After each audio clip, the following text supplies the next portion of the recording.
All right, good evening, everybody, and welcome to Free. I'm Ryan, I'm the pastor here. It's good to be with you on another Saturday evening, and for those of you joining us online, we're glad you're part of this community. We're glad you're joining us from your living room or free circle or sober living house from different states across coast to coast. We're glad you are with us. You're an important part of this community, even if you're not joining tonight, but you're joining later in the week. We're glad you're with us. And for all of you here, we're glad you're part of this community. This is a community for addicts, loved ones of addicts, and spiritual refugees. And what we do here at Free is break the silence of addiction and create space for healing, recovery, and spiritual connection. There's a lot going on here that y'all need to know about. So bear with me. I've got a few. Someone's asking me to share the password. Saya. Should I share the password with Saya? All right, I'm gonna share it. Who is Saya? Um, all right, y'all. First, I want to remind you, we still do. You might see a lot of these new shirts hanging around. How about this pastel mint green? They're kind of cool, aren't they? We have green, we have black, we have gray, new shirts.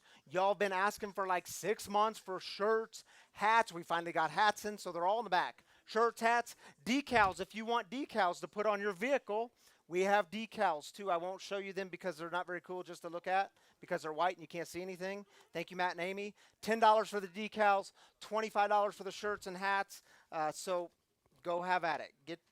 Do what y'all do. Go get a shirt, hat, and a decal for the vehicle. Isn't it kind of cool to drive around town and see the different free decals?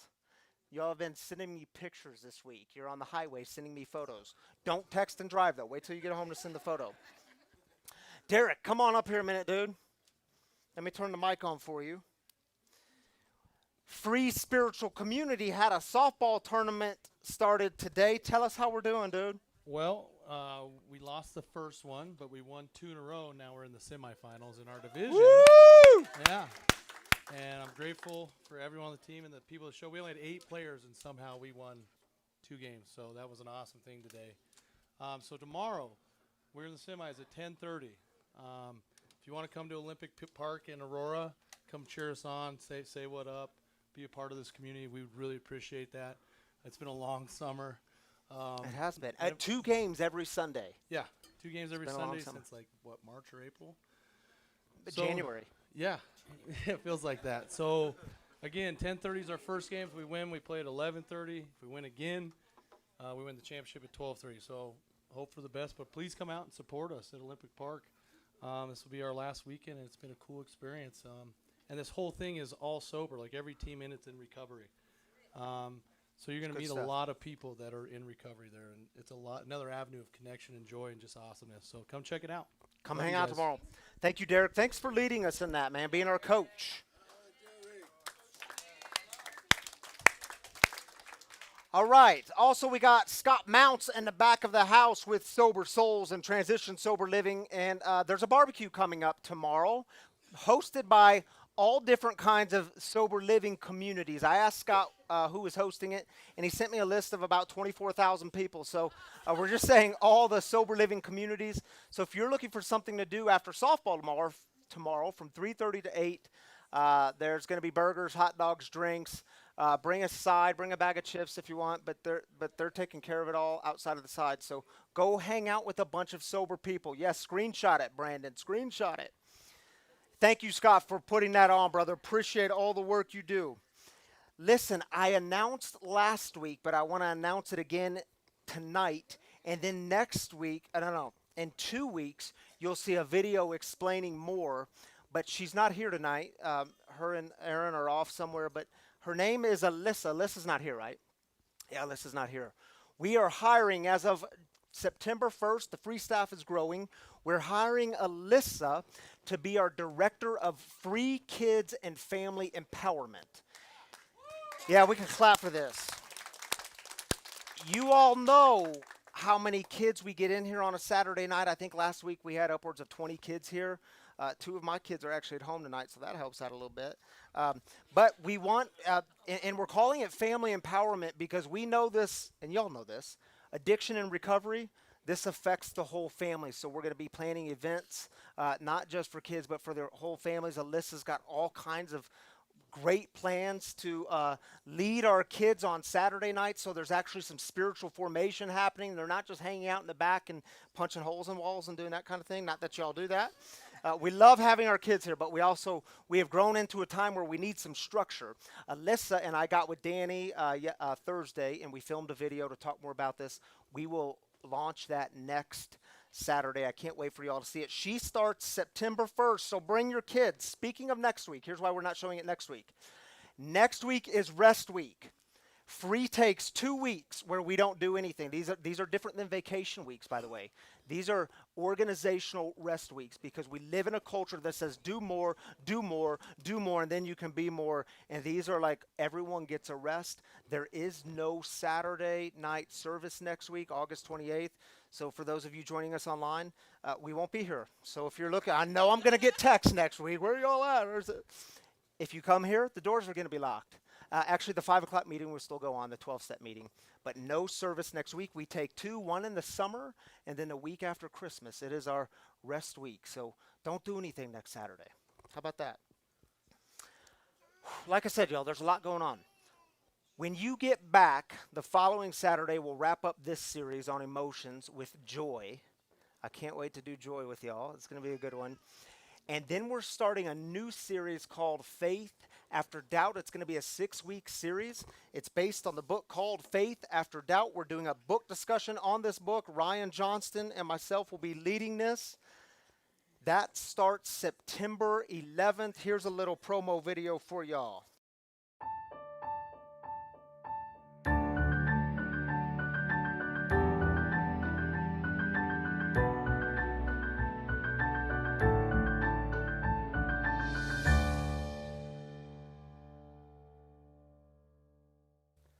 So I invite you, before we start the book, so that'll be September 11th, that Saturday, September 8th, the Wednesday before, we'll start the book discussion. It's going to be 6 weeks.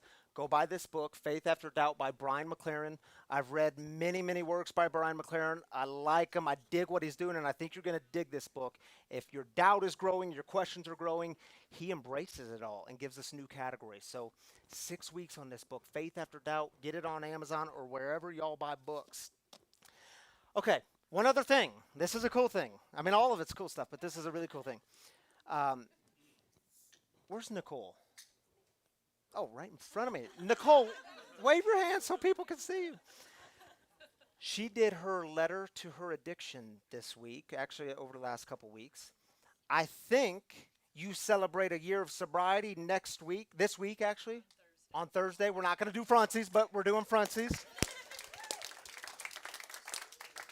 You know, we've been doing these letters to your addiction since Christmas, since right before Christmas.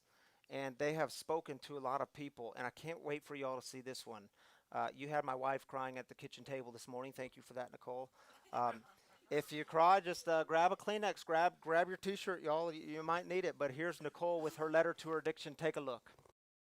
My name is Nicole. My sobriety date is August 26, 2020.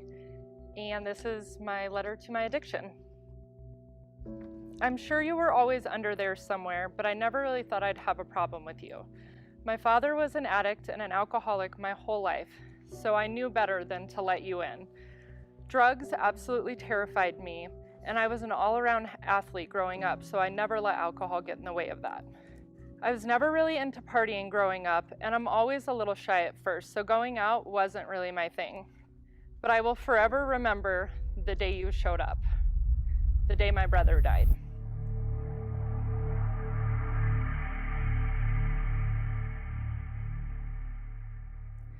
You showed up and relieved my grief like an Advil relieves a headache. I remember that night so well. It was the first time I'd consumed alcohol in a long time. My daughter was a newborn, and I was breastfeeding at the time, so alcohol was not really in my life. But my brother had just died, so one freaking drink couldn't hurt. And it didn't hurt.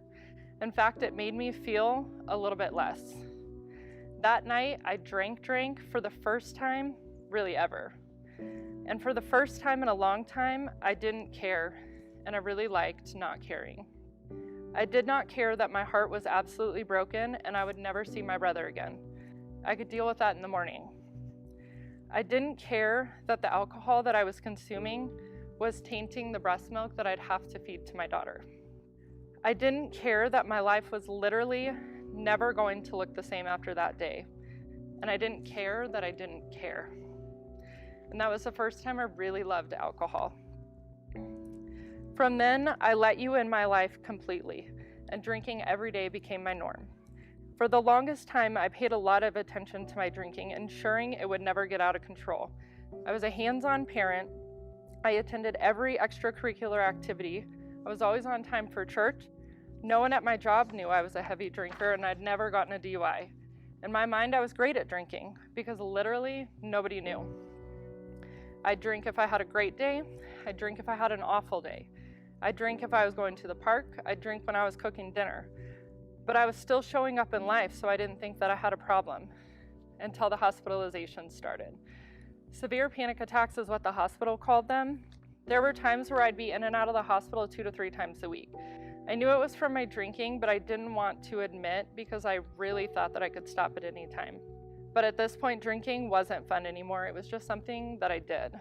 I didn't look forward to the end of the day when I could start drinking. In fact, I dreaded it. I didn't want to drink anymore, but my body got angry if I didn't give it alcohol. So I drank. I remember calling so many detox places during COVID wanting to get help, but I was the only one who actually took care of my kids, and I couldn't leave them with their dad, so I didn't get help, and I continued to drink. I remember I used to pray for a DUI when I'd get in the car to go to the liquor store. If I could go to jail for a couple of days, I could probably detox, but that DUI never came. And I continued to drink, and I got more miserable as time went on. Then my miracle day happened, and I'll never forget it. I was hospitalized yet again, but this time it was different. This time it was pancreatitis. I remember a doctor walking into my room and asking me how much I drank on a daily basis, and as any good alcoholic would, I lied. I said I only had wine with dinner. He called me on my bullshit immediately because 29-year-olds don't just end up with pancreatitis. But without judgment, I swear this doctor looked into my soul and he said, "Nicole, do you want help getting sober?" And before I could even process that statement, I blurted out, "Yes." And that was it. I called my mom and I said, "I need you to take the kids. I'm getting sober." I was in the hospital for a week and I was treated for my pancreatitis also while going through detox. I remember waking up every day in that hospital saying, "Oh my gosh, I'm like sober. But getting sober in the hospital was the easy part. Staying sober once I got out, I knew that was going to be my challenge. But I've never looked back. I truly think I wanted out of the grips of alcohol so bad that once I experienced sobriety, I knew that letting alcohol back in my life was never going to be a good idea. There's still times when it creeps up and I think, well, one drink might not hurt, but then I remember where one drink got me. Sometimes I struggle watching people casually drink, wishing that I could casually drink. But I know that I casually drink until I ruin my freaking life, so I think I better not. When I want to drink, I look at my kids. When I want to drink, I remember the panic attacks. When I want to drink, I remember how awful pancreatitis was, because it sucks more than childbirth. When I want to drink, I remind myself where one drink got me, and I know that I don't ever want to be there again. So to my addiction, I know you'll always be there, and I'm grateful for that constant reminder. You taught me a lot about myself that I didn't really want to know, but without you, I'd never know how resilient I really am.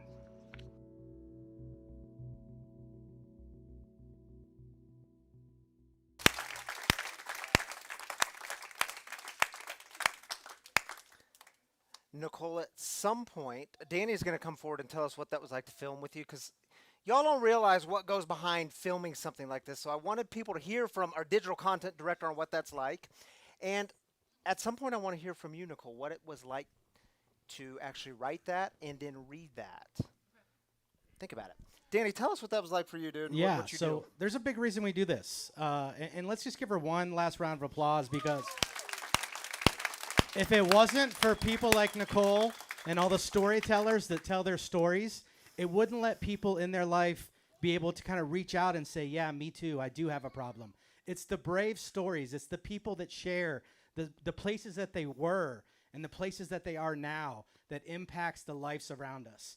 And the big thing we do here is break the silence of addiction, and this is one of the biggest ways that we do it. And she said herself this was one of the most healing experiences to really do. But there's a reason we do this. And this isn't just to create a BA video for free that we can show out. The point is we are hyper affecting Nicole's social circle. There's no way that her friends and her people that are struggling are not going to be able to see this. And we're okay with affecting the world one little community at a time. So every time we've had a storyteller tell their story, we've had people come out of the woodworks. Hey, I'm drinking. Hey, I can't stop drinking. Hey, my loved one can't stop drinking. Do you know how we can get help? When this stuff happens, this is way more than just a great video. This is changing people's lives, and that's the reason we do it. And thank you, Nicole, and thank you to all the past storytellers, because this is one of the biggest things that we can do to start letting other people know you're not alone, to start letting other people know that there is a way out and you don't have to continue down the road. Nicole herself is a great story of a single mom who couldn't get help, didn't have the resources. No one could take care of her kids. What was she going to do? So if we can show other moms that, yes, you can, yes, it might not seem like the right time, but you can, we can start changing the world. All right, that's all I got. Amen, Danny. That was like a little sermon, man. Preach. Thank you, Danny. Thanks for all the work you do in this community. By the way, it was Saya who highlighted this week. Moms of young children, their drinking increased since the beginning of this COVID-19 pandemic. Drinking increased by 323%. I mean, dang, talk about an epidemic. 323% since the pandemic started. Y'all, we've got work to do. It's why we exist together as a community. And part of our work is to celebrate together. We take that stuff pretty seriously. It's how we get started. So you're going to take 3 minutes, and you're going to give us the good stuff, the sobriety anniversaries, marriage anniversaries, babies being born, jobs being gotten, whatever the good thing is, the new thing happening in your life, we want to celebrate it. If you're online with us and you're on Facebook or YouTube or the website, just type in your comment and we will celebrate with you. In fact, 1,000 people will celebrate with you at some point this week. So I know it can feel a little awkward. We say it all the time, say it every week. Like it can feel a little awkward to type it in a comment, but please get awkward. Please embrace the awkwardness because we want to celebrate with you, and there's something powerful about letting people in, doing that together as a community. So take 3 minutes, and then we're going to come back. If y'all are in the house, we'll do our own thing. We'll see online people in just a minute.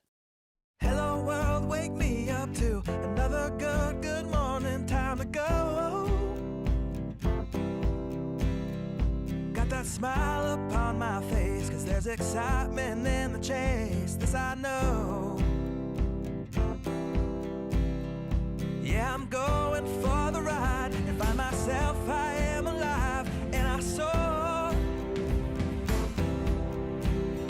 Still I run towards the wind and let the challenge draw me in, 'cause I want more. Oh, we are all looking for adventure. We are all looking for adventure. We are all looking for adventure. We are all looking for adventure. We are all looking for adventure. We are all looking for adventure. We are all looking for adventure. We are all looking for adventure. Oh, wake up heart and wake up mind, and see the world is yours to find. And with every passing day there's more, calling you out to explore. Get up and go. There is joy found in the race, and I feel it in the place where I'm free. And I simply can't deny it, that I feel adventure calling out to me. Yeah, we are all looking for adventure. We are all looking for adventure. We are all looking for adventure. We are all looking for adventure. We are all looking for adventure. We are all looking for adventure. We are all looking for adventure.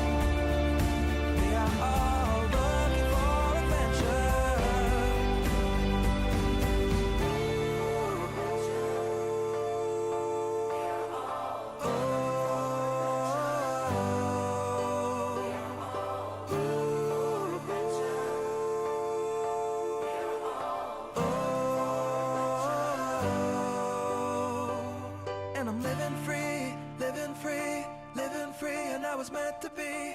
Living free, living free, living free, and I was meant to be. I'm living free. So glad you all are here. So fun to celebrate with you. Let me introduce to you, ladies and gentlemen, Tammy Canaday. Oh, we should clap Hi, for that. everybody. It's good to be here. If to you're new celebrate. here, some of y'all might not know Tammy. We're married together. We're married together. Man, I just keep making it more awkward. We do celebrations together. Thank you for joining me every Saturday night right here to celebrate with this community. Let's celebrate with our online peeps, shall we? Lots of emotions. That went She from does carry tears- me. I know Woo, this. Thank you, Nicole. To tons of celebrations in the room, so it's good to be with you guys. All right, who do we have?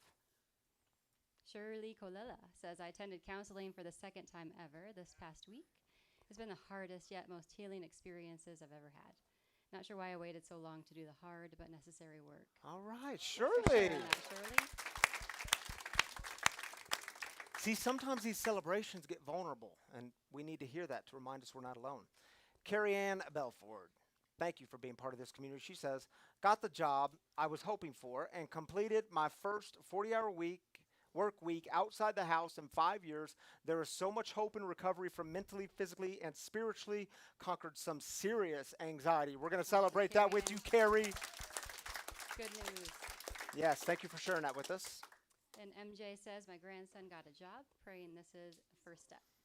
All right, Amen, MJ, Auntie. thank you for sharing that with us. Karen says, celebrating 40 years of marriage in the Dominican Republic. Woo. Way to go, Karen and Steve. Celebrating that with y'all. Enjoy the Dominican. Lori says, I will have 4 years Thursday. All right, Lori, congratulations. Let's do just a couple more. Desiree says, I'm happy to be alive and share that passion with others. We'll celebrate that with you, Desiree. Hi, Glad Des. you're chiming in tonight.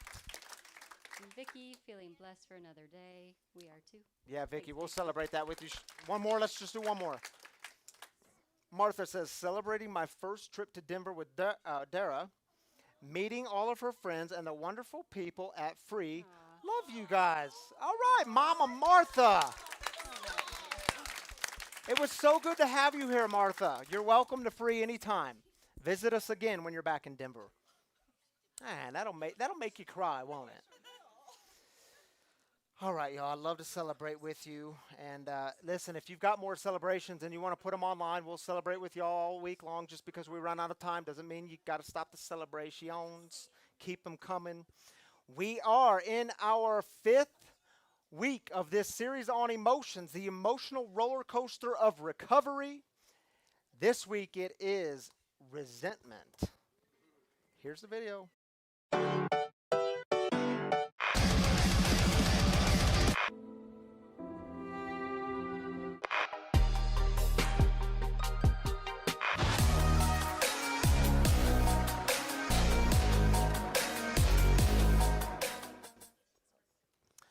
The emotion or feeling of resentment.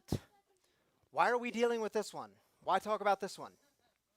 It was the German philosopher and theologian Friedrich Nietzsche who said this: nothing on earth consumes a man more quickly than the passion of resentment. Later on, it was the great Nelson Mandela who said this about resentment. He said resentment is like drinking poison and hoping it will kill your enemies. And how could we talk about resentment without talking about the one and only Beyonce? She wrote a song called Resentment, and she wrote, I only give you a hard time because I can't go on and pretend like I tried to forget this, but I'm too damn full of resentment. Yeah, I tried. Have you listened to this song on YouTube recently? It was way too high. The Big Book of Alcoholics Anonymous, Big Book of AA, it proclaims that resentment is our number one offender. And it goes on to say this: it is plain that a life which includes deep resentment leads only to futility and unhappiness. To the precise extent that we permit these, do we squander the hours that might have been worthwhile? In other words, are you wasting your life away? This business of resentment is infinitely grave. We have found that it is fatal. My brothers and sisters, do you believe that holding on to your resentments can kill you? You know, the truth is, probably like you, I've had some big resentments in my life. Man, some people and things in my life that made me so angry. I was so angry with them. And you know that kind of anger that turns into rage and it just goes inside and you don't know what to do with it. And then ultimately it turns into shame. Man, I've had that kind of resentment. Events that now that I'm able to look back on, events in my life that kept me drunk. Events in my life that I didn't know how to deal with. Events in my life that kept me from getting sober. And the truth is, when you get sober, when you get into recovery, those resentments, even big ones, they still come up, don't they? Those resentments, they don't go away. Those big ones, they keep coming. You know, I had events in my life like just over 3 years ago when my stepdad, who I had a good relationship with, he was in my life since the time I was 5 years old. My kids called him Papa. All of the sudden, and it wasn't all of the sudden moment, I get a call and he's walking out of my mom's life, walking out of our lives. I haven't seen or talked to him since that day. Man, talk about resentment. And I remember a couple of days after I heard that, I flew down to Florida to be with my mom and my sister. And y'all know that, I just mentioned it, but that kind of pain that turns into rage and you don't know what to do with it. You begin fantasizing about what you're going to do if you see that person. You begin fantasizing in all the wrong ways, what you're going to say when you see that person, how you're going to let them have it, which object you're going to pick up. It's a dangerous place to be. I mean, thank God on that night, the night I flew in, I could then pick up the phone and call my sponsor and say, I'm losing it, man. I am losing it. I am so pissed off right now. And you know what he said? Ryan, you got to get out your journal, man. You've got to make a gratitude list. You've got to remember all the things you do have and not get stuck in the things you don't have, and you got to put the words to it. Oh, dang. That's not the only thing we do, right? We don't just make gratitude lists. We got to connect with others, because I like to keep that stuff in, don't you? And probably like you, I've also had those small resentments. You know, those small resentments that creep up towards things and people in our life. Like the guy who did you in yesterday, or the lady who made that kind of sarcastic comment. She thought she was being funny, but it wasn't funny. It actually hurt you.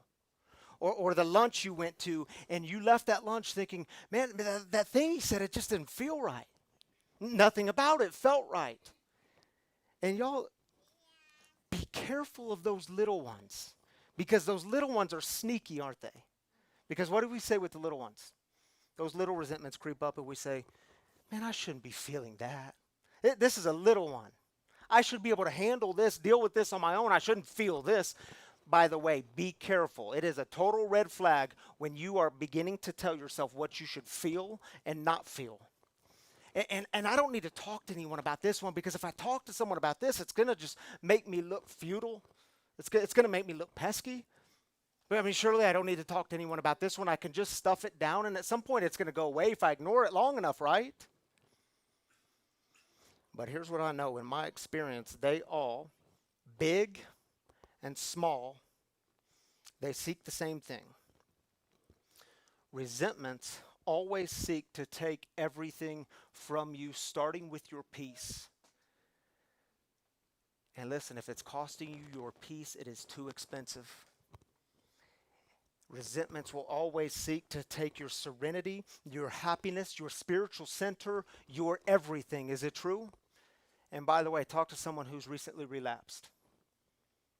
It's almost always a resentment that they weren't, for whatever reason, able to deal with. Almost always something that happened in their distant past or not so distant past, and they just couldn't face that thing. They didn't know how to deal with it. They couldn't face the resentment. And it's true, isn't it? We get stuck in those ruts. You ever been stuck in a rut? And we just replay those tapes, or we play replay the tapes of the event itself, and listen to negative commentary that you have been writing for years on end about your first wife, or the job you lost, or the business partner who did you in, or the family member who turned on you, all that negative commentary you've been writing for years on end, you are digging a pit. You are only hurting yourself. And I know we say, no, I want to drink the poison this time. This time it's going to work. They're going to get hurt by me drinking the poison this time. And see, I know that some of you have been, because I know your stories, you have been hurt in big ways. You've been betrayed. You've been wounded. And those resentments, they're really hard to let go of, aren't they? So what I want to do with you for the next few minutes is go deep into the story of Jonah. Now, Jonah is a book in the Old Testament or the Hebrew Bible. Jonah was a prophet, and I want to look at Jonah because Jonah knows something about deep resentment, and I want you all to see if you relate to his story, see if it resonates with you. By the way, we're not going to read the whole thing tonight, but you could go home tonight and read the whole thing in really no time at all. It's 4 short chapters. You will laugh through this story. If you're not laughing, you don't understand it. You're going to laugh through this story. You're going to say, yep, that's me. Jonah's me. Me and Jonah, now we're best friends. Read these 4 chapters at some point before the week's end because you're going to dig it. So let me just tell you a little bit about this story. Jonah was an Old Testament prophet. So once upon a time, about the 8th century BC, the word of the Lord came to Jonah and said this to Jonah: go at once to Nineveh, that impressively large city, the center of empire, and denounce it for their evil which has come up before me. Now, before we go any further, we have to understand something about the city of Nineveh. Nineveh is the capital of Assyria. And the Assyrians, they were known, they had a reputation for being absolutely brutal, cruel, mean, oppressive. They crushed other nations. Israel was one of those nations. Where's Jonah from? Jonah's from Israel, so his people were being crushed. Stories tell us, we could go back in history and read about the Assyrians.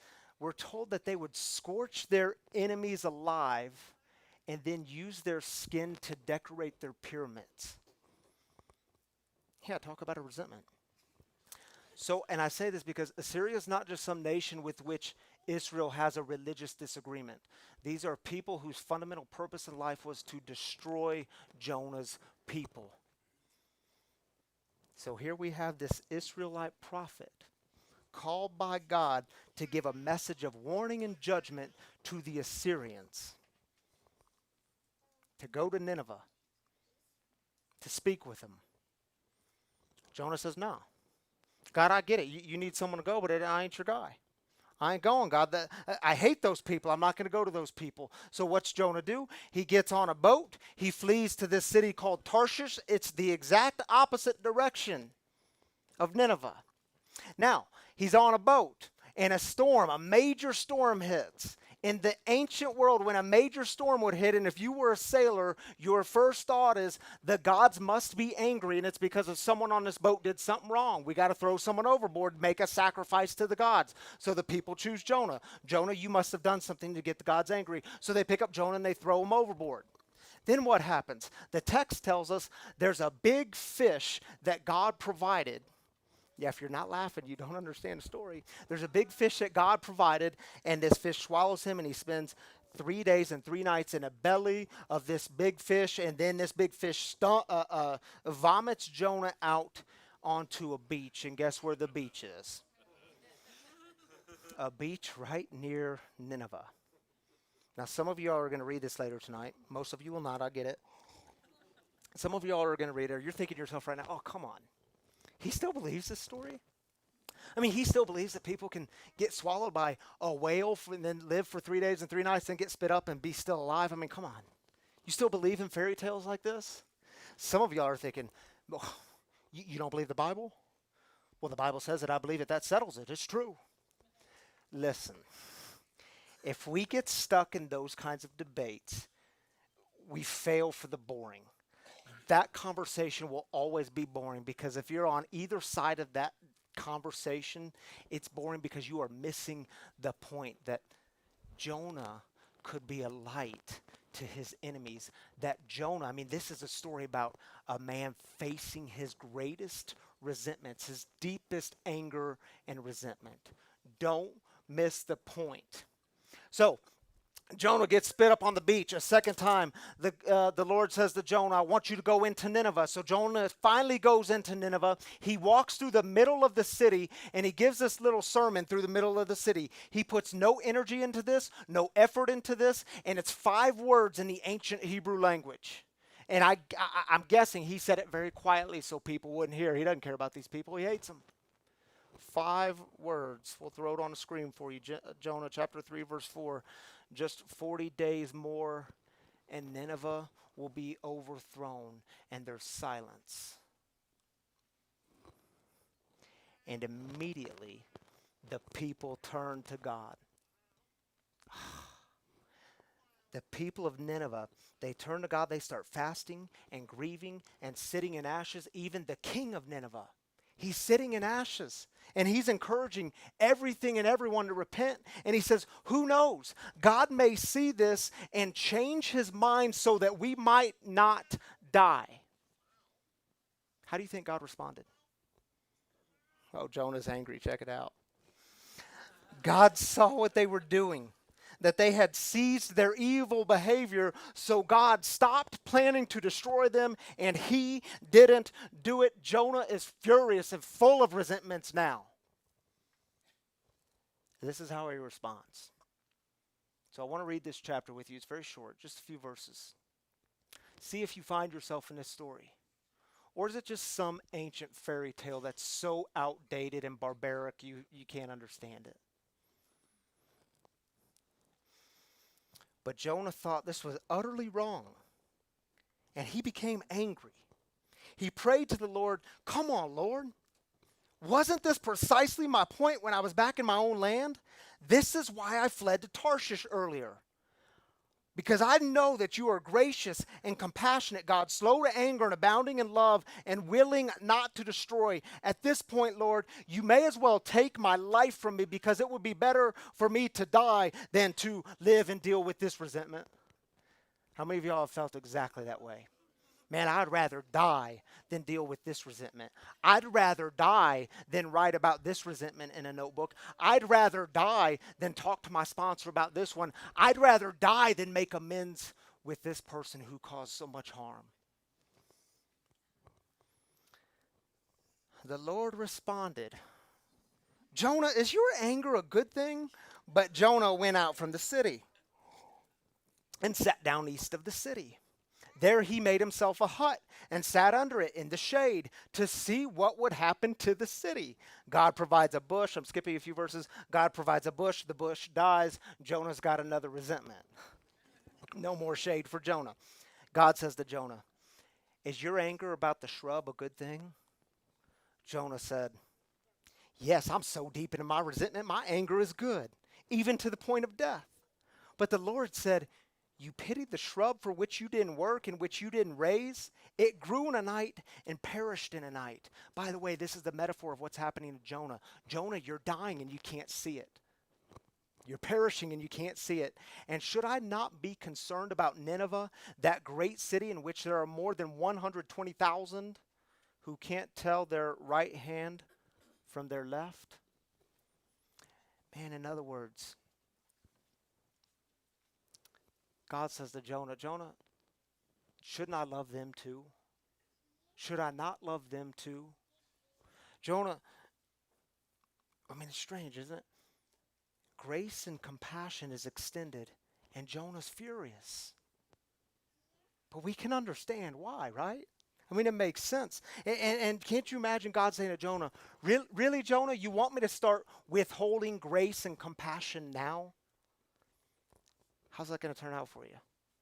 How's it going to work for you? You see, the truth is, some of you have a resentment towards God that you have never really been able to deal with.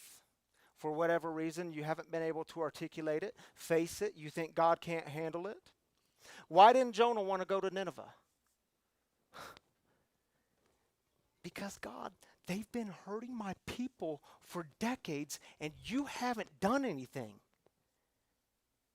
And now you want me to go to them? Now you want me to give them a message and they might be redeemed? No, God, I'm not going because here's the problem. Here's the problem, God. I know exactly how you are. I know that you're good to all. I know that you're slow to anger, abounding in love, and good to all people. And they don't deserve it. The truth is, God, I want them to suffer the same way they made me suffer. God, maybe this time I can drink the poison and they're going to be hurt. You see, you're like Jonah. You're dying from the inside out because you have this fear that God might actually be good, and you don't know what to do with that. You don't know if you can trust it. And some of you have been hurt and wounded and betrayed by a person or a group of people or an institution or principles, and you have no clue how to let go of this resentment because the pain is too deep. And if you let go of it, then it means it didn't really affect you. If you let go of it, what's going to happen to it? If I turn this thing over to God, if I turn my resentment over to God, I don't know what God's going to do with it. And now the resentment is so deep, it's tied into the core of who I am. It's tied into my heart. And God, if I give you my heart, I don't know what you're going to do with it. I don't know if I can trust you with it. So I'll take the resentment and I'll just hold on a little bit tighter. In my experience, living with open hands with your resentments, it is the way to being free. Because when you hold on to these things, it's killing you. It is killing you. And so the question becomes, can you trust God even with your deepest resentments? And I encourage you, pay attention to your mind. Pay attention to your mind, because sometimes it's really easy to choose to live in hell. And when you choose to hold on to that resentment, you are choosing hell. And we know that this is even true physiologically now. The great Richard Rohr talks about this. There's been lots of research recently done about this, that the neural grooves in your brain, the neural pathways in your brain, the ones that you use and overuse and practice, they become the ones that are defined and strengthened. So when you're practicing letting go, when you're practicing love, even when it's hard, when you're practicing letting God in, you are strengthening and defining a neural groove in your brain. But guess what happens to the ones you don't use? Those neural grooves die. They're cut out. They're hard to get back. Which neural grooves are you practicing? The person that offended you. No matter how big, how small. You played through it already once, didn't you? You probably played that scenario hundreds of times. I mean, let's just be honest. You don't really need to practice resentment towards them for another 24 hours, do you? You've become pretty good at it. And how's it working for you? Is it working? Which grooves are you practicing? Because they will be the grooves that are defined and strengthened.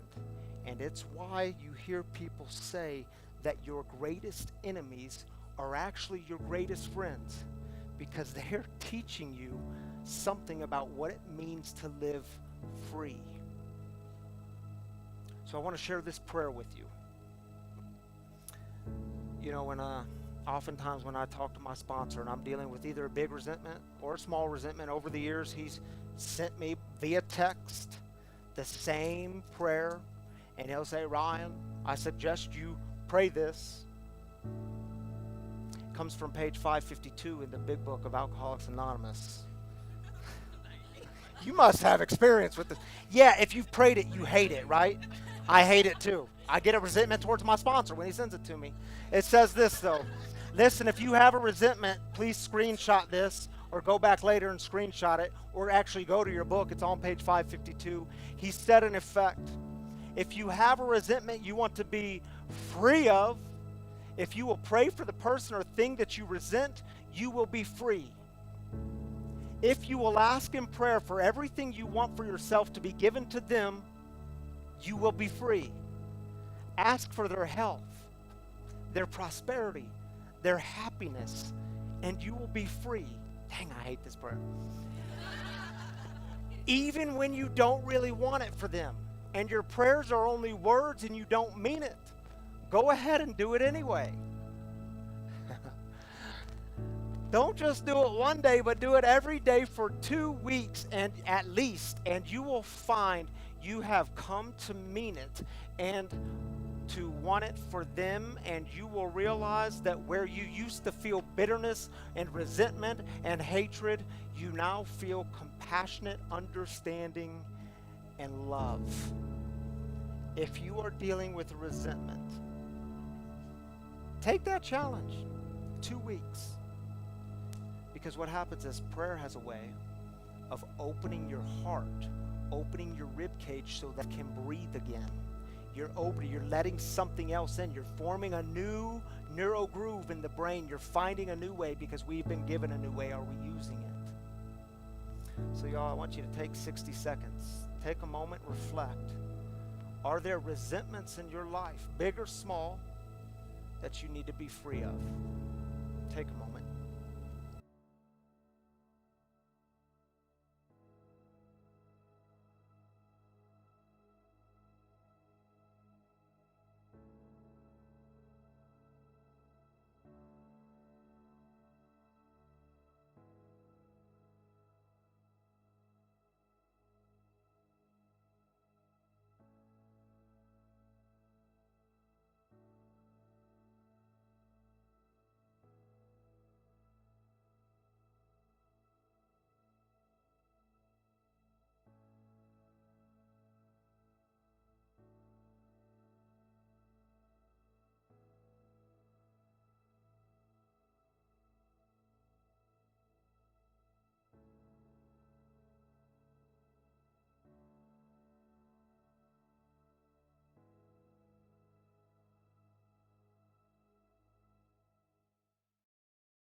Back, everybody. Hope you got all those resentments worked out in those 60 seconds. God bless you. Deal with them. We do that together as a community, by the way, too. Let people in. Let people into your darkness. It's the only way we find a light. Hey, every single week, if you're new with us this evening, we have a guest storyteller in the house who joins us to share. There was clapping for you. That was awesome. To share some of their experience, strength, and hope on the topic at hand, which the topic at hand is resentment. My dude Sean is here in the house. I want you to hear some of Sean's story of how, yeah, you can wave your hand. Here's a funny story about Sean before he comes up. His Instagram handle is Sean Chan.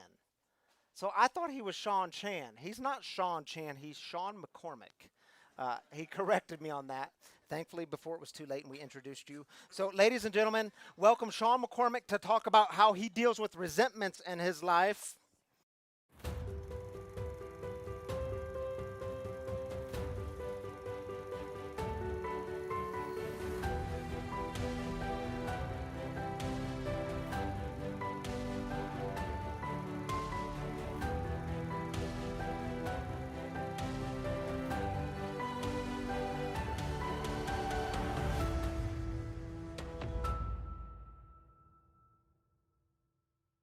Yeah, Now, thank when you for we having met me. last week, he showed. I thought it was going to be a different kind of evening tonight because this dude showed up in a button-down shirt and khakis, and Noelle's telling me it was kind of funny because I expected. She's like, "Hey, I just got to warn you, he's kind of on the more hippie side, and you're gonna love him."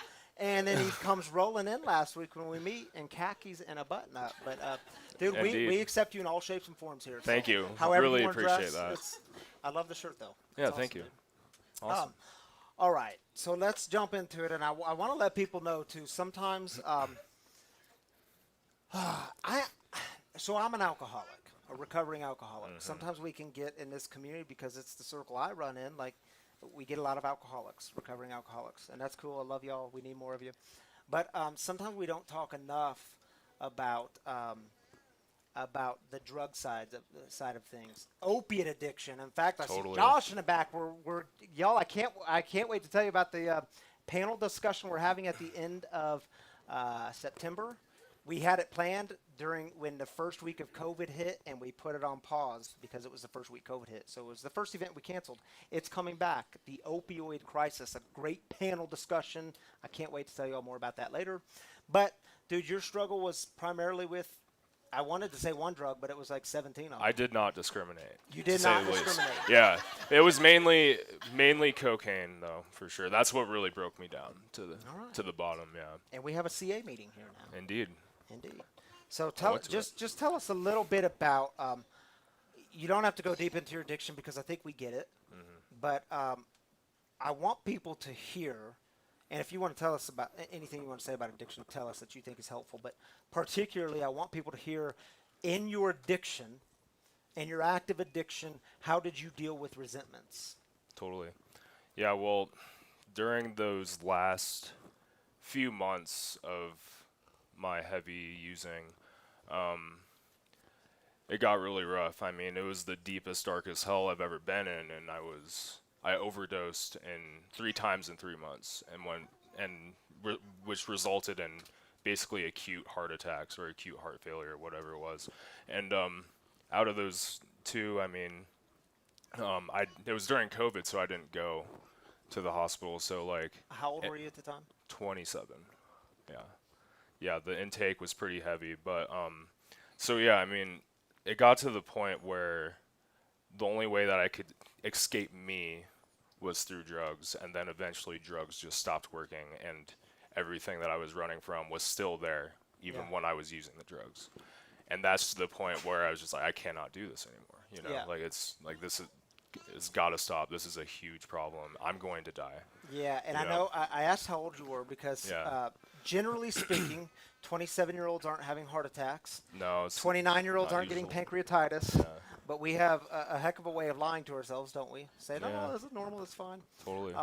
But it came to a point where it was bad enough, and you got help. And you told me that one of your biggest resentment was towards your parents Yeah, for bringing you into this world. Man. indeed. Yeah, that was the biggest, one of the biggest resentments I've ever had before I got sober, and I just really resented existence in general. Like I just did not understand why I was here to begin with, and I just really questioned the validity of the human race in general. You know, like I was like, this makes no sense. Why are we all doing this thing? And you know, it was just crazy. I just felt crazy.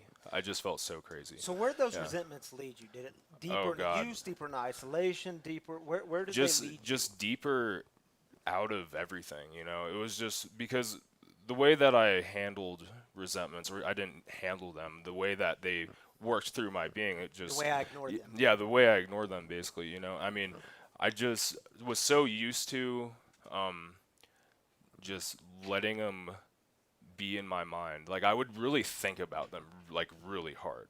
Yeah. You know, and I would like kind of what you were saying, like thinking about everything you do to them or whatever, just like letting your imagination run wild with it. And I would even like go back into the past and try to rewrite the past in my own crazy head, and like just like what I would have done, you know? And I would spend a lot of time and energy doing that, and it's like extremely mentally strenuous. Like it's insane. Yeah. And that's kind of how I did it. I never talked about it with anyone. Like I never wanted to share how I felt, you know? So it all just got held in me the Yeah. entire time, and that was my way of coping, is thinking about it. Yeah. You know, just like rerunning the situation or running a future situation over and over in my brain till it gave me some sort of satisfaction. And sometimes it would get outwardly expressed, you know, into real life besides just in my head. But Yeah. I mean, I was in a very abusive relationship on both ends, you know. We were both alcoholics, addicts, whatever. And we broke up, and I was with this girl for like 6 years. And but we were living together for 2 months after we broke up. And one night she brought home like another dude, you know, while I was still living there. And I've never been so furious in my life, you know. Like I was like breaking a lot of things, and like it was really bad, you know. That's like probably the time that I've acted out the most over a resentment, like like physically, Yeah. But Yeah. for the most part, everything was just like expressed internally for me, and it was just, oh my God, it was the worst, man. Like, Yeah. but I didn't really know. There's a any reason different. it Yeah, says yeah, resentments are our number one offender, right? indeed, yeah. I mean, so, Sean, what was your? So I'm putting you on the spot a little bit here. This is not okay. in my notes. Going off my notes. All here. right, all right. Did you have a spiritual life when you were active in your addiction before sobriety, before recovery? Did God play any sort of role in your life? From your No, not really. I always thought, I just always thought that there wasn't a God, really. Like I had some experiences with like the divine, but like my idea of spirituality was like taking 10 hits of acid and like doing like lots of psychedelics and like just like that type of stuff, That's what I thought was spiritual. It's funny You know, because like- in this and- community, yeah. it's such an addict thing to say. Our I know. spiritual, we were getting high. That was my spiritual. Exactly, that's what it was. we get But like it got to a certain point where I just started to question the universe a lot and just the validity of everything and I just got to this point of nihilism that just nothing mattered. Yeah. Like everything is aiming and rushing nowhere. It's How's just it like different today? oh, So you're it's sober today. indeed. How long have you been sober? Clean and sober? I was separated from everything June 5th, 2020. All right, man. Yeah. So just over a year. Yep. Yeah. Thank you.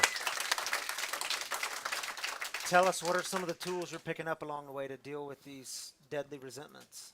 Yeah, so now I've been gifted awareness, like before I just wasn't aware and there was no intention behind any of my thinking or actions before I sobered up. And that's the huge difference here that has been the grace of God nonetheless, And as you get more aware, it's just what happens when you start living by spiritual principles and being abstinent from drugs and alcohol. You just inherently become more aware as time goes on, and you get more in touch with yourself, and you become like more your true self, and so now like, and then there's a flip side to this because like with resentment now, it's a very conflicting thing for me sometimes because I think that sometimes I think I'm so spiritually evolved that I don't ever get resentful. I can't relate And at all. I man. know. Isn't that weird? Come on, It's who's weird. felt that in the room? Yeah.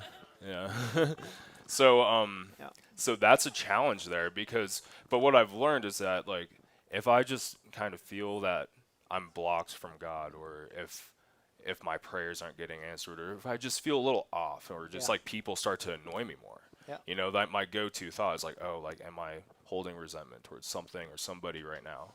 Like if I'm like, even if I'm just feeling a little off, but especially when you all start to annoy me more, and yeah, especially It's this guy. interesting though that Yeah. so a couple of years ago, here you are getting high and talking about nihilism. God's just not active, and Yeah. now here you are today talking about God's grace in your life. That's a powerful thing. Yeah. I want you to close with telling us you spoke of prayer and meditation when we met, Yes. Yes. which talk to us about how that acts in your life, how it functions. So, meditation to me is equally vital as prayer. It is just as important for me, because meditation for me it's like watching myself have an experience of life, and that's one of the most key ways that I really deal with resentments now is meditation. When I'm feeling when a resentment's in my face, my go-to thing is to meditate, and I just let it run its course. I just let it run its course and do its thing in my mind with the intention of having God take it. And And I love that you said that because Richard Rohr, when he talks about the neuro grooves, he says you have to let it run its course so a new groove can be formed. Yeah. Like, it's not about ignoring it, right? Yeah, you don't suppress it. The worst thing that you could do is suppress, and because like what you resist persists, right? Yeah. And so that's not what meditation is about. It's not trying to make yourself be more quiet. It's about just letting things go, letting things run. And if you have a lot of voices, just let them talk. Yeah. You know, and that's how meditation was for me at first. It was very violent, you know. It was crazy, and I felt even more crazy in meditation. But that's like how this thing works. It's just constant working towards more peace and serenity, you know. And it's not very fun at first, and it just seems kind of pointless. But you know, it's done absolute wonders for me. Yeah. Like alongside with prayer, like they really go together for me. But especially with resentment, like meditation first and letting it do its thing through my mind and through my being, Yeah. and then praying to God to let it go, for God to take it. Like, Yeah. I don't want this, God, you take it, you know. Dude, Yeah. thank you for sharing some of your experience. And will you stick around after tonight's service? Yeah, And of course. if anyone has questions about resentments and how that's worked in Sean's life and the idea of prayer and meditation, sometimes those aren't concrete things and you talk about it in concrete ways. Talk to this dude. Let him share some of his experience, strength, and hope with you. Dude, I'm glad you're here. I know our first time meeting was this week, and I It sent was. Noelle a text after we met, and I said, man, there was just something, she can affirm this, there was just something so genuine about this dude, and, Oh, thank and I you. can't wait to hear more of his story. So Right on. I hope you come back to this community. Oh, This is a indeed. home for you. We'll be here for you. Yeah, thanks so much for having hey, me, man, man. thank you. Yeah. Appreciate you, brother. Yeah.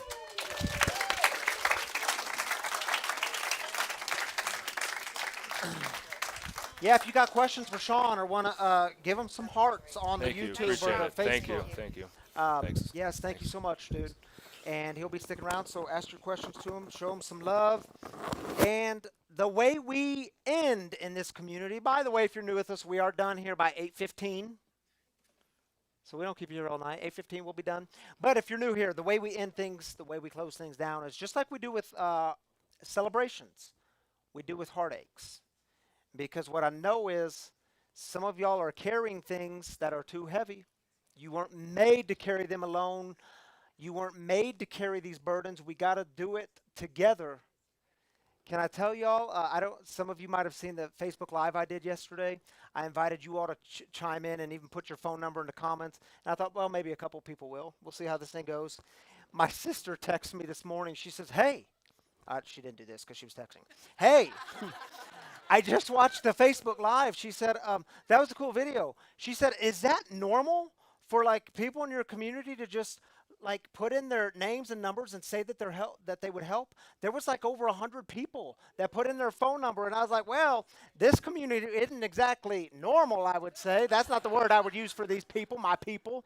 But yeah, y'all get what it's like to carry the burden together, to do the work together. So take 3 minutes and keep doing the work together, because I'm telling y'all, there's some heavy stuff right now in this community, and we need to be in prayer, lift one another up, encourage one another, and y'all get how to do that. If you're joining us online, take 3 minutes, get vulnerable, put in your heartache. We have a prayer team here who will be lifting you up throughout the week. We have others here who are going to be lifting you up throughout the week, and it's our way to do community together. So take 3, and then we're going to come back.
before we're back on live.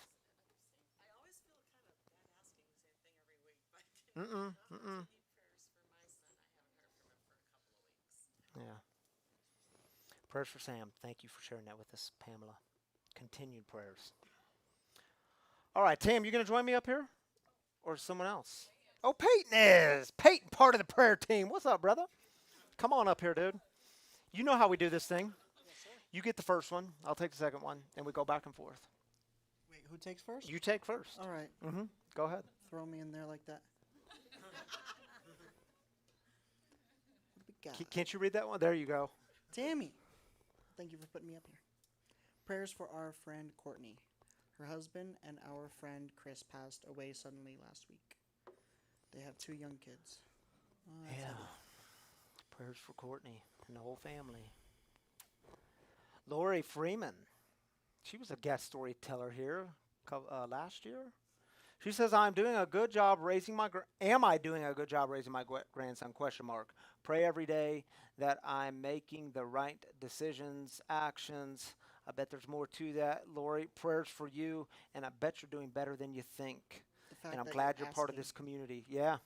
What's that? The fact that you're asking. That's right. That's right. Means that you care. Yep. Pamela. Lost my father to cancer a month ago. Struggling to get through each day. Pray for peace and clarity. Cancer's tough. Thank you for being here, Pamela, and sharing that with this community and getting vulnerable. Prayers for you. MJ says, please continue to pray for my brother Ken, still in hospital. Also, young friend Lauren, who is having serious health issues. MJ lifting you up, your brother Ken, your young friend lifting them up too. Thank you for sharing that with our community. Christy. Prayers for Jen's brother, who is now having issues with his other leg. He goes to see the doctor Tuesday. I pray the doctor is able to do the magic. Thank you, Christy. We look forward to seeing you and Jen, by the way, next month in September, flying out here to be part of this community. We love y'all. Glad you're here. Thank you, Peyton, for joining me and lifting up this community, and like you do all week long. Thank you for doing that. Thank you for Appreciate you, having me. brother. Love you, buddy. Love you too. All right, guys. The way we officially close down is I've got to tell you about. Did I tell the story of the wagon last week? I did tell it last week. Should I tell you again? Because I need to tell you about the wagon because our giving box sits on top of the wagon. All right? You don't know what the wagon, dude. I got to tell you this story. This is why we exist. I knew it. You eat. Okay. I knew there's a reason we're telling it. And see right here, is that a wagon or a dove? That's the wagon. Yeah, I got a wagon on my neck. Here's why. So we were in L.A. a few years back, and we were taking a tour with the executive director of the L.A. Rescue Mission, the largest rescue mission in the country. And we went up to the top floor. And on their top floor, there's a wall of memorabilia, all their photos from the old times. And in the central part of the wall, there's this big picture of a wagon. And I asked the dude, I said, what's the story with the wagon? He got as excited as I am now. He said, you don't know the story of the wagon? I said, no, apparently I need to know the story of the wagon. He said, this is how we got started back in the late 1800s. The wagon, not this wagon, a different wagon, would leave the premises and go into the roughest parts of L.A., and they would distribute things like food and hope and clothing and Bibles and other items. And then at the end of the night, they would welcome anyone who wanted to get on the wagon to jump on the wagon, and they would head to a place of safety and recovery. Now, what happens when you get a bunch of drunk people on a wagon? Some of them fall off. And he said when people would fall off of this wagon. By the way, we have someone here from the Denver Rescue Mission tonight. You probably know this story, Josh. When they would fall off this wagon would stop, and the sober ones would jump down and pick up the drunk ones who fell off and put them back on the wagon. And as I heard that story, I thought, dude, that is like the church at its best. If we can do that, if we can not kick the wounded, if we don't do shame, if we welcome people back onto the wagon, that is the church at its best. This wagon has been with us since we started free in our backyard. We have a giving box on here. It's actually a Kleenex box, but we just went ahead and turned it into a giving box. Whoa, money falls out of the giving box. There's other boxes scattered around free. And really, I tell you all this every week, and I really do mean it. Your generous giving helps keep the mission of free thriving, to break the silence of addiction, to create space for healing, recovery, and spiritual connection. And we've been in the midst of this Welcome Home campaign. Y'all know the story. We thought we had our new home. We were supposed to move in, actually, right about now. And we lost that deal just a couple of weeks ago. We are still looking for our new home. We're going to find it. Y'all can talk. She's got a resentment. We're working through it. 552 that, Tammy. We're going to find it, but can I just get real and vulnerable with y'all for a minute? And I don't believe in hitting panic buttons. We're taught in our schooling to become clergy, to be the non-anxious leaders, and don't pass your anxiety on to the people, and I get all that. But I'd also say to you, this is the time where you can start talking to people. This is the time where you can start asking people, do you have a building that we could have? And let me give you all props and praise for just a moment. We set out to raise $600,000 for this Welcome Home campaign because that's what it was going to take to make this move possible. We raised $400,000, or right under 400. We're at like 392, I think. If you still want to give to this campaign, you can do so. You can put in Welcome Home in the memo. We're still going to make this happen. We don't know where. Y'all, it's a funny game of faith and trust right now, and it can be really difficult, if I can be honest with you, because we don't know where we're going to be in just a couple of months. So if you want to reach out to people, please do so. We need a space. We've got some contingency plans in the makings for temporary holdings on Saturday nights, but the truth is, to do our mission, space is an important part of that mission. So if you want to give, there's 3 ways to give in this community. The first way is to download the app. It's free, the free Spiritual Community app, and you can give right there, one time, multiple times, ongoing, however you'd like to do it. Safe, secure, simple. Or go to the website freespiritualcommunity.com /give, and you can give that way, or you can text the number on your screen. It'll send you through a simple set of instructions. Your generous giving, y'all, truly, it helps sustain the mission here at Free, breaking the silence of addiction, and we do it every single day here, and I'm so grateful to do this work with you. It is 8:13, so I think we should pray together now, shall we? Can I invite you to just quiet yourself for a minute? Let the divine enter your breathing, your breath. Be reminded that God is always with you. When you're asking the questions, God, where are you? Is God not saying, man, I'm as close to you as you're breathing. I can't get any closer. So I invite you to open your hands. It's a sign of openness. Many of y'all could say this prayer backwards and forwards and in your sleep, and you can say it in the most rote ways, but I invite you to say the serenity prayer together in this room as a community and speak to the God who is always with us, giving us wisdom along the way to deal with those tough situations. The prayer goes like this. If you don't know it, it's on your screen. God, grant me the serenity to accept the things I cannot change, the courage to change the things I can, and the wisdom to know the difference. My brothers and sisters, tonight, this week, may you go in all kinds of grace and peace, and be reminded of this question. Can you trust God even with your deepest resentments? Is God good? Can you trust God? Grace and peace to you. We'll see you all next week, if not before. Oh, not next week. We won't be here next week. In 2 weeks.